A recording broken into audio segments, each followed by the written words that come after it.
स्वाध्यायः परमः। Doctor Baba Saheb Ambedkar open university.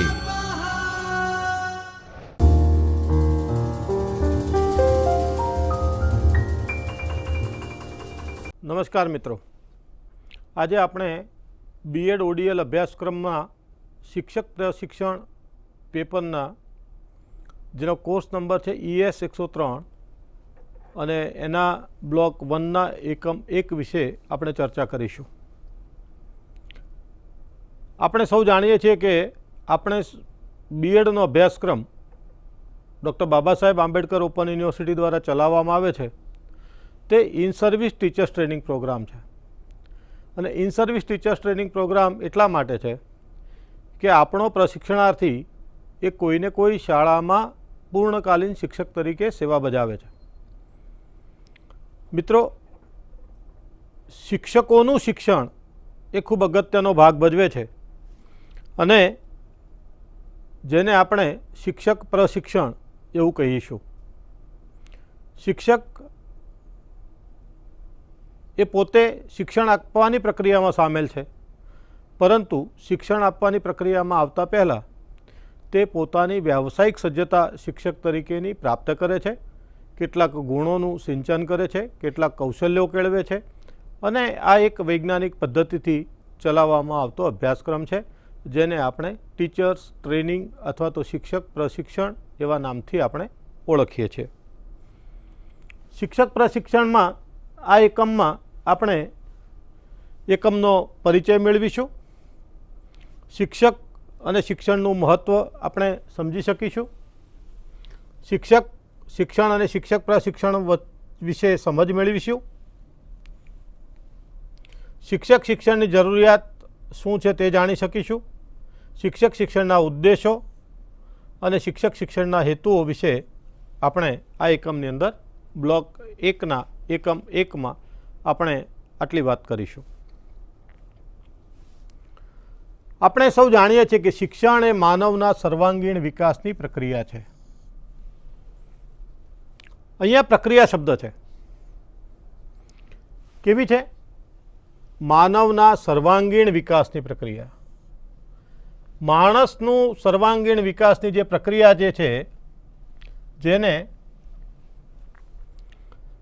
આપણે શિક્ષણ કહીશું। અહીંયા મિત્રો બે શબ્દો છે, શિક્ષણ અને બીજો શબ્દ છે પ્રક્રિયા।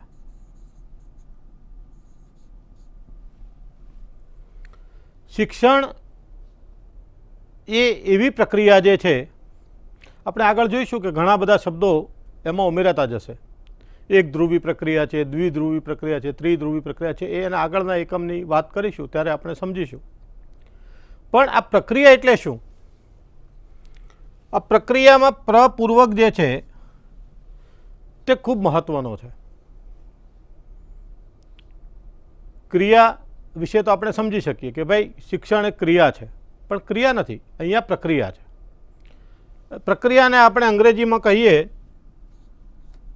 તો થશે પ્રોસેસ।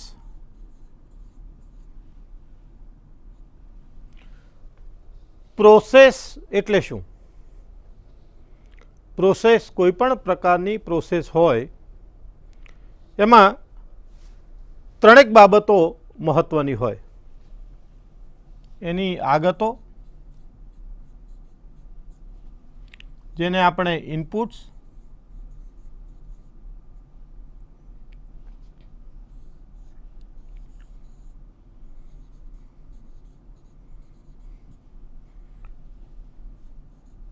અને વચ્ચેથી એના પર પ્રક્રિયા થશે ઇનપુટ્સ ઉપર અને છેલ્લે આપણને નિપજ મળશે। નિપજને આપણે આઉટપુટ એવું કહીશું।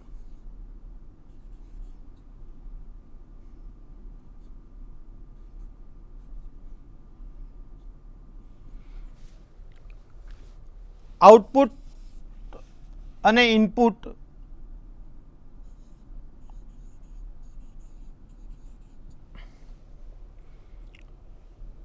એ બે શબ્દોને વચ્ચે જે થાય છે તે પ્રક્રિયા। પ્રક્રિયા જે શબ્દ જે છે એને સમજીએ પહેલાં. દાખલા તરીકે અહીંયા ઇનપુટ તરીકે એક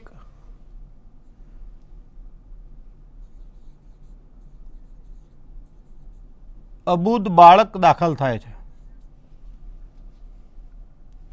અને બહાર આવે છે એ પ્રોસેસ થઈને, ત્યારે એક નાગરિક બહાર આવે છે જેને આપણે કેળવાયેલો નાગરિક અથવા તો સુસંસ્કૃત નાગરિક અથવા તો ભણે ગણેલો નાગરિક, ભણેલો ગણેલો યુવાન એ કહીશું. પ્રોસેસ શું થઈ? કેજીના 2 વર્ષ, 7 વર્ષ કે 8 વર્ષનું પ્રાથમિક શિક્ષણ, 2 વર્ષનું માધ્યમિક શિક્ષણ, ત્યાર પછીનું 2 વર્ષનું ઉચ્ચતર માધ્યમિક શિક્ષણ વત્તા 3 વર્ષનું ગ્રેજ્યુએશન વત્તા 2 વર્ષનું પીજી વત્તા 2 વર્ષનો વ્યાવસાયિક કોર્સ, જેમ કે બીએડ.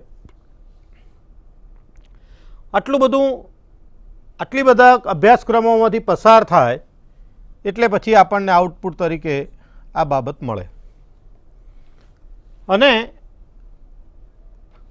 જો ઇનપુટમાં અબૂદ બાળક દાખલ થયું હતું, શાળામાં મૂકીએ ત્યારે એને બહુ જ ઓછી સમજ શક્તિવાળું બાળક હતું, અને જ્યારે બહાર નીકળે છે ત્યારે તે એક આઉટપુટ તરીકે સમાજને સુસંસ્કૃત નાગરિક મળે છે.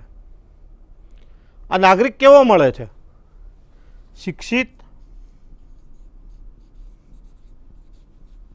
કેળવાયેલો,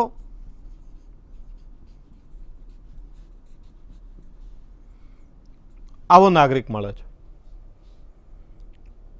સમજદાર નાગરિક આપણને પ્રાપ્ત થાય છે.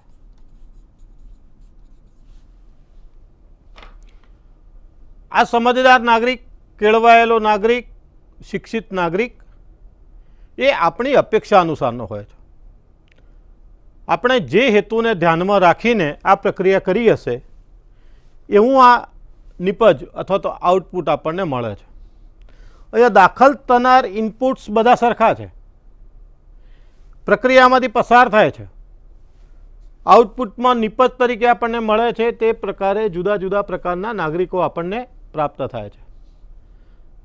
જો આ ઇન્ડસ્ટ્રીયલ પ્રોસેસની આપણે વાત કરીએ કે કોઈ પણ એક પ્રોડક્ટ બનાવવા માટે આપણે ઇનપુટ તરીકે જે રો મટીરિયલ નાખીએ તે ઇનપુટ તરીકેનું રો મટીરિયલ જે છે એનું આઉટપુટ બધું એક સરખું બીબાઢાળ પ્રકારનું આપણને મળે.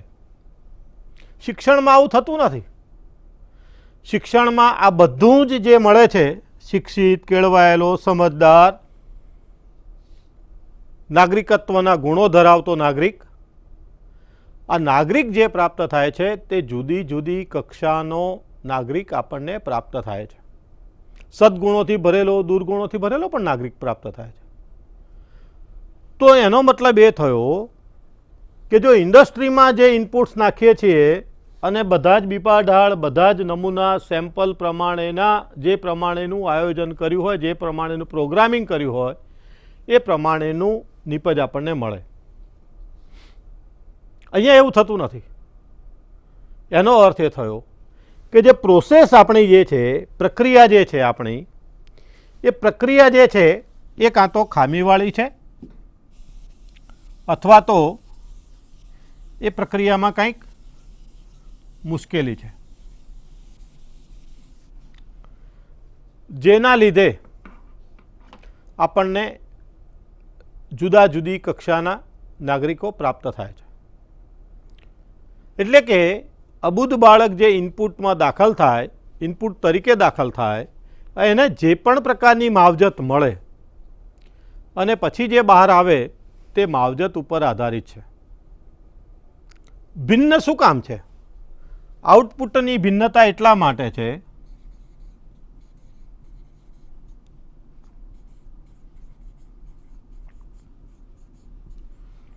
શું કામ આઉટપુટની ભિન્નતા છે? આઉટપુટની ભિન્નતા મિત્રો એટલા માટે છે કે આ નાગરિક જે પ્રાપ્ત થાય છે એના ઉપર જે પ્રોસેસ કરવામાં આવે છે, જે બાળક જે છે એ કોઈ નિર્જીવ નથી, એ સજીવ છે. તો અહીંયા ઇનપુટ તરીકે અથવા તો એમાં જે લઈએ છીએ તે ઇનપુટ જે છે તે સજીવ છે.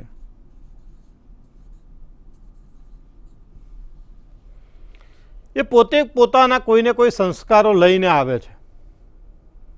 આપણને અભિમન્યુની વાત ખબર છે કે માતાના ગર્ભમાં પણ અભિમન્યુનું શિક્ષણ થયું હતું. એક બીજી વાત કરું કે પહેલાંના જમાનામાં એવું કહેવાતું કે બાળક જન્મે ત્યારે 3-4 દિવસે આંખો ખોલતું થાય અથવા તો કંઈક રિએક્શન આપતું થાય. અત્યારે એવું થતું નથી. અત્યારે બાળક જન્મે છે એના સંસ્કારોના પરિણામે, ગર્ભના સંસ્કારોને પરિણામે જન્મતાની સાથે જ એકાદ દિવસમાં એ પોતાના પ્રતિભાવો આપવાનું ચાલુ કરે છે. ઝડપથી ટેકનોલોજી શીખે છે, ઝડપથી મોબાઈલ ઓપરેટ કરતા શીખે છે, કારણ કે એ એના પૂર્વજન્મના સંસ્કારો છે. તો આ ઇનપુટ સજીવ છે, એના લીધે વ્યક્તિગત ભિન્નતાનો સિદ્ધાંત છે.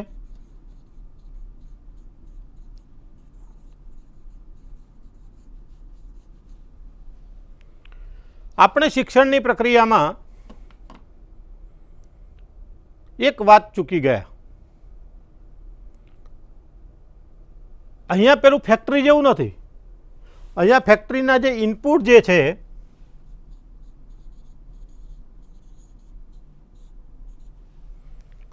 એ નિર્જીવ છે.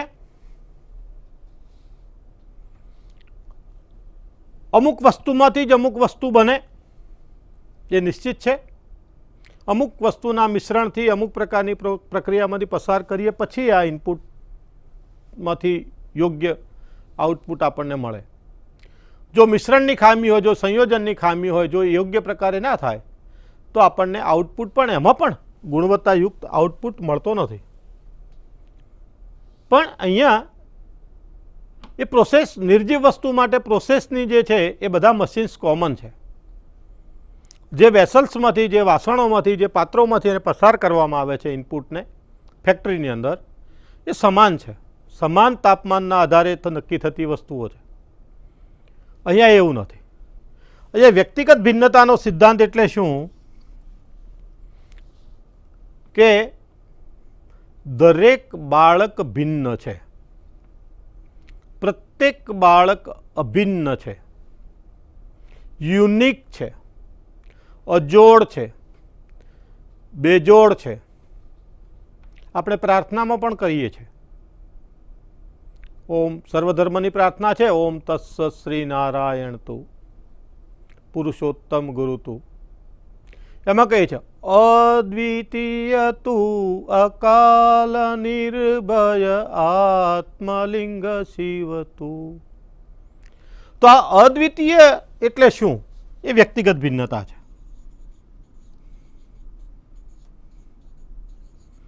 કોઈ કોઈના જેવું નથી. આપણે સૌ જાણીએ છીએ કે આપણા બધાના જ રેટિના અલગ છે. આ વિશ્વમાં, આ દુનિયામાં રહેતા દરેકના રેટિના અલગ છે, દરેકની ફિંગરપ્રિન્ટ્સ અલગ છે. એનો અર્થ એ થયો કે મારું જેવું આ વિશ્વમાં કોઈ નથી.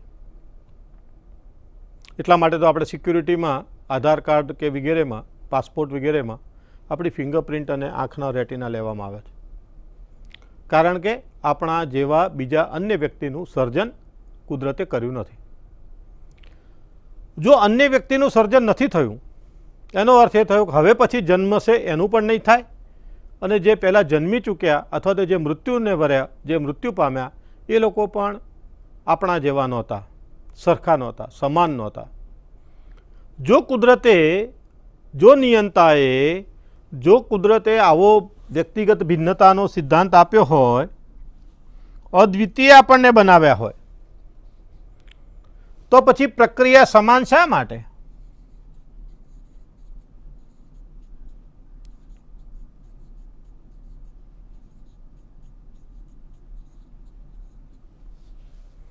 આ પ્રક્રિયા સમાન શા માટે આપણે કરીએ છીએ?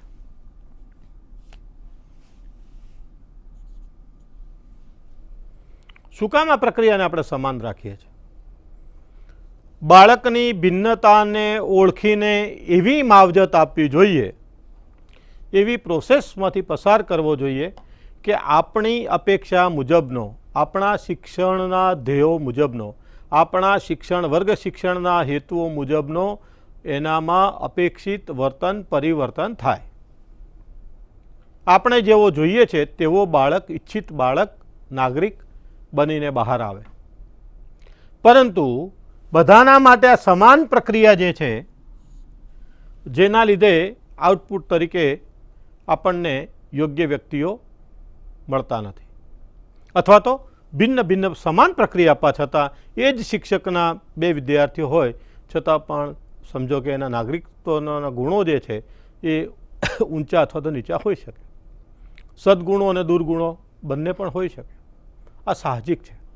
એટલા માટે પણ આ પ્રક્રિયા જે છે, મારે વાત કરવી છે આ પ્રક્રિયા. શું કામ આવું કહ્યું કે સર્વાંગીણ વિકાસની પ્રક્રિયા છે? પહેલાં કહ્યું હતું એમ કે આ પ્રપૂર્વક જે છે એવું બધામાં લાગુ પડે છે. પ્રવેગ, વેગ, પ્રવેગ, ક્રિયા, પ્રક્રિયા, શિક્ષણ, આનું ટાઇટલ પણ એવું છે, પ્રશિક્ષણ.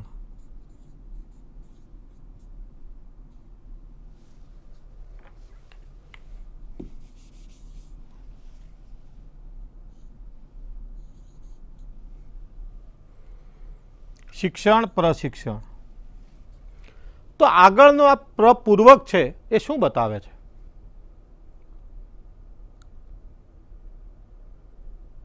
દાખલા તરીકે એક સાદું ઉદાહરણ આપીએ કે ઘરમાં આપણે શાક બનાવવાની, સબ્જી બનાવવાની પ્રક્રિયા જોઈ હશે. જોજો, સબ્જી બનાવવાની ક્રિયા નથી, હું અહીંયા શબ્દ વાપરું છું, પ્રક્રિયા જોઈ હશે. એમાં એક કરતાં અનેક ક્રિયાઓનો સમાવેશ થાય છે.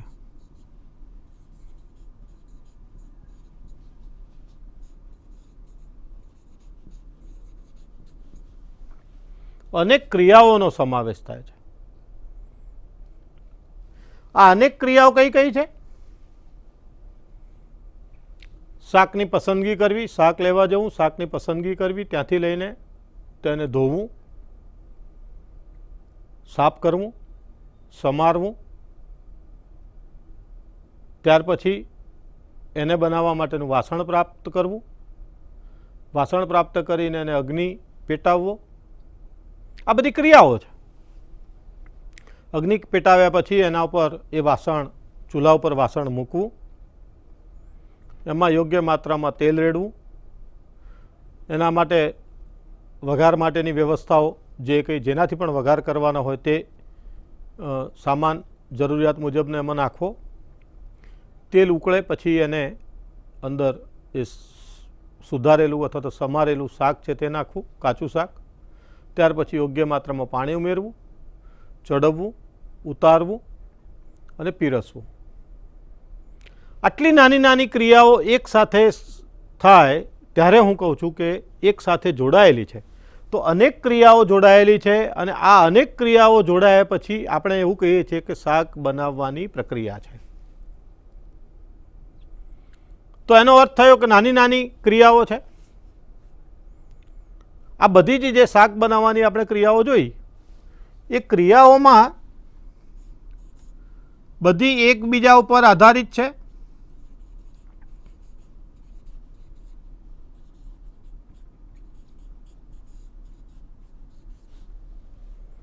એક ક્રિયા બીજી પ્રક્રિયા ઉપર ગોઠવાયેલી છે, આધારિત છે. જો આધારિત ના હોય તો શું થાય? દાખલા તરીકે એક ક્રિયા ઉલટી સુલટી થઈ જાય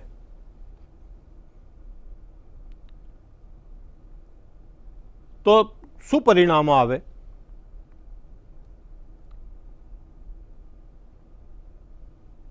તેલ ગરમ થાય એટલે શાક નાખવું, ત્યાર પછી યોગ્ય માત્રામાં પાણી ઉમેરવું. આ ત્રણ ક્રિયાઓ છે. એક જો ક્રિયા ઉલટી થાય અને તેલ ગરમ થયા પછી સીધું પાણી નંખાઈ જાય તો ભડકો થાય. અર્થાત આ બધી જ વૈજ્ઞાનિક પ્રક્રિયાઓ છે. કેવી ગોઠવાયેલી છે? આધારિત છે, પણ ગોઠવણ પણ કેવી છે?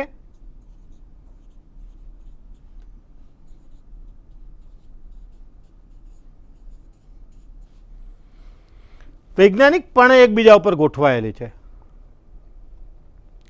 વૈજ્ઞાનિકપણે ગોઠવાયેલી છે. એનો અર્થ એ થયો કે આ બધી જ ક્રિયાઓની ગોઠવણ જ્યારે વૈજ્ઞાનિક ઢબે એકબીજા ઉપર ગોઠવાયેલી હોય ત્યારે એ પ્રક્રિયા થાય છે.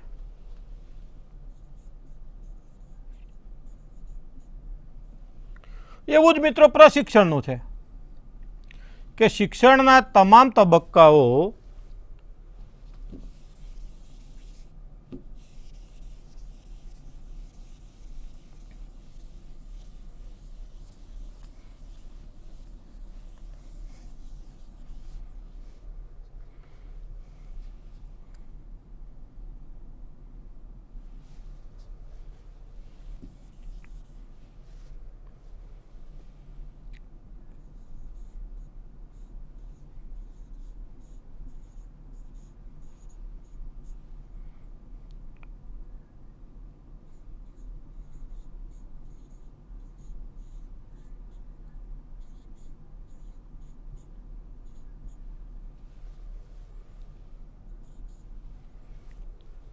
શિક્ષણના તમામ તબક્કાઓ, શિક્ષણ નામની ક્રિયાઓ, અનેક પ્રકારના શિક્ષણના તબક્કાઓ વૈજ્ઞાનિક ઢબે એકબીજા ઉપર આધારિત ગોઠવાયેલા હોય અને એનું જે કંઈ આપણને પ્રાપ્ત થાય, જે સ્વરૂપ પ્રાપ્ત થાય, અનેક શિક્ષણના તબક્કાઓને ભેગા કરીએ, શિક્ષણ આપવાની જે પદ્ધતિઓ, એના હેતુઓ, એના ઉદ્દેશો, એમાં વપરાતા સાધનોનો ઉપયોગ પણ ક્રમશઃ એકબીજા ઉપર આધારિત હોય, યોગ્ય વસ્તુ સંબંધ માટે યોગ્ય ચિત્રનો ઉપયોગ, યોગ્ય વાક્ય માટે યોગ્ય મોડેલનો ઉપયોગ સમજાવવા માટે.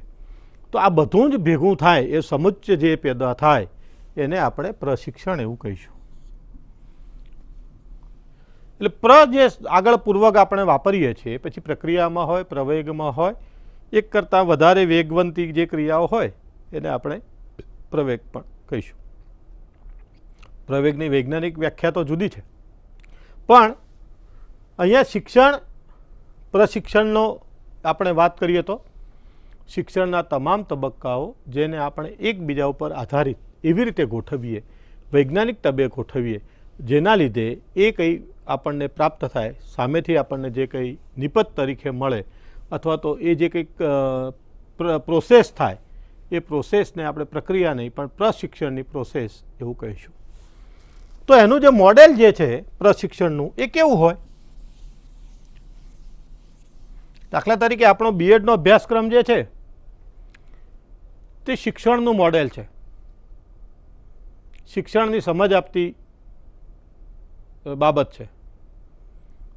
કેવી રીતે શીખવવું, હાઉ ટુ ટીચ,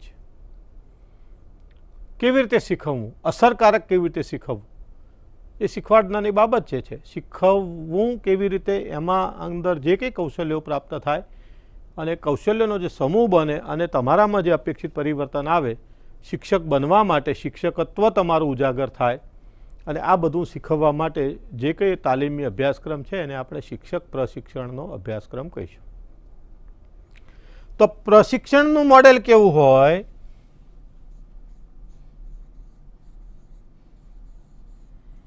ઇનપુટ તરીકે શું હશે?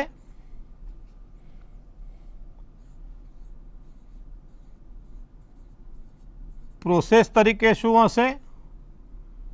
અને આઉટપુટ તરીકે શું હશે? આઉટપુટ તરીકે શું હશે? એની આગતો શું થશે? એક સ્નાતક અથવા તો અનુસ્નાતક,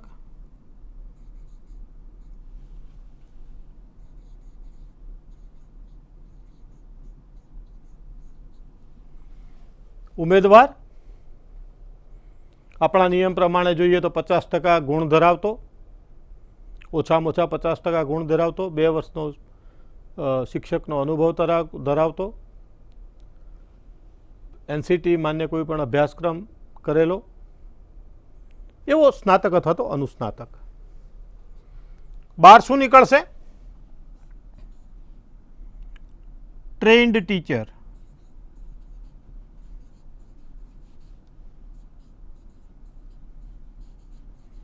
જેને આપણે કહીશું પ્રશિક્ષિત.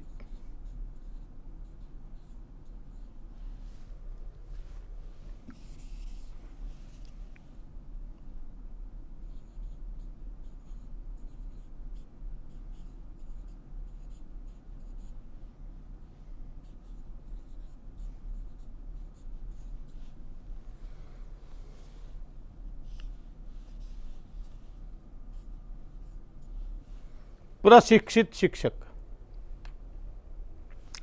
આ સ્નાતક, અનુસ્નાતક અને વચ્ચે પ્રોસેસમાં શું હશે?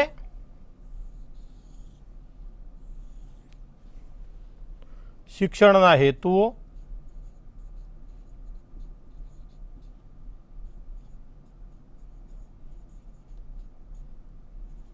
ઉદ્દેશો, સાધનો, અભ્યાસક્રમ, વર્ગ શિક્ષણ, પ્રાયોગિક કાર્ય, આ બધું જ પરીક્ષા, મૂલ્યાંકન, પરિણામ, આ બધું પ્રોસેસમાં હશે અને એના આધારે આપણને મળશે ટ્રેન્ડ ટીચર અથવા તો પ્રશિક્ષિત શિક્ષક.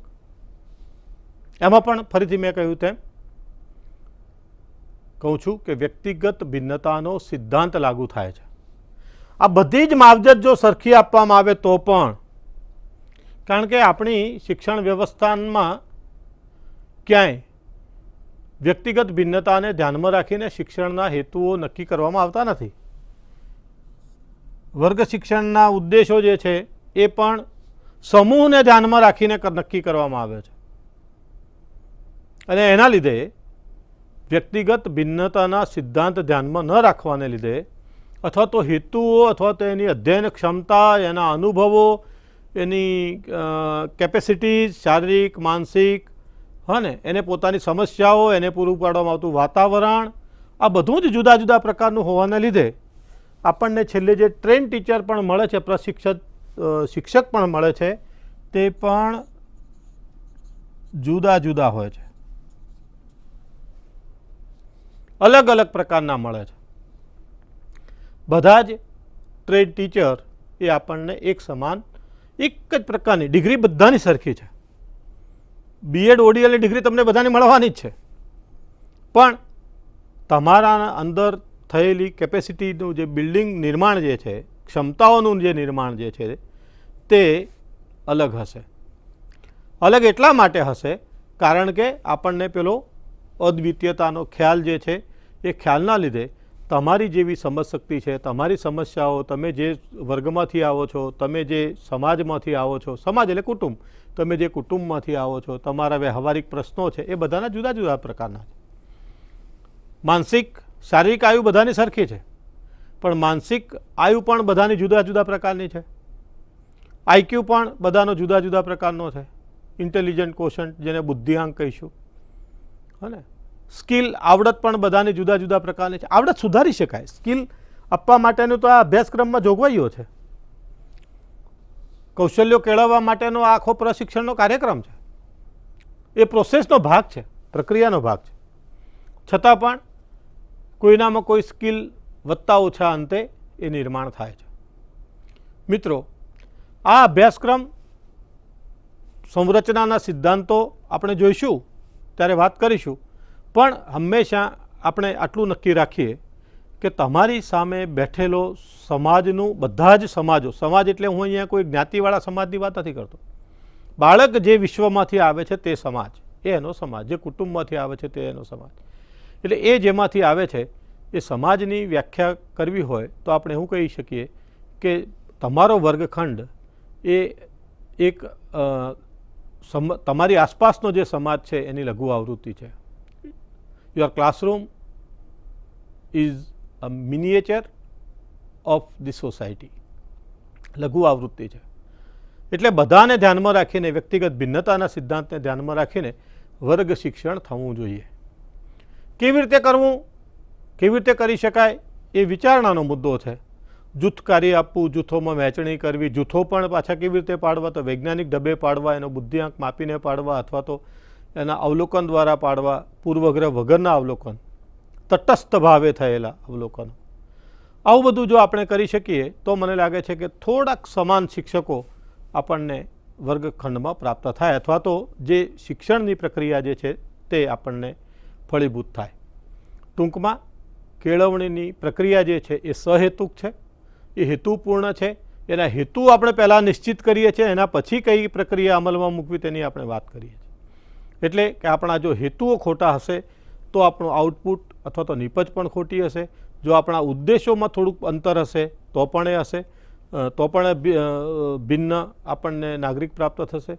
જો અપેક્ષિત વર્તન પરિવર્તનમાં પણ આપણે જે ક્યાંક થાપ ખાઈશું તો પણ એનો અર્થ એ થયો કે આપણો હેતુ સ્પષ્ટ હોવો જોઈએ, ટૂંકા ગાળાનો હોવો જોઈએ. જેમ કે મારે તમને આ તાસની અંદર માત્ર કેળવણીની પ્રક્રિયા છે, શિક્ષણ એક પ્રક્રિયા છે એટલું સમજાવવાનો મુદ્દો હતો.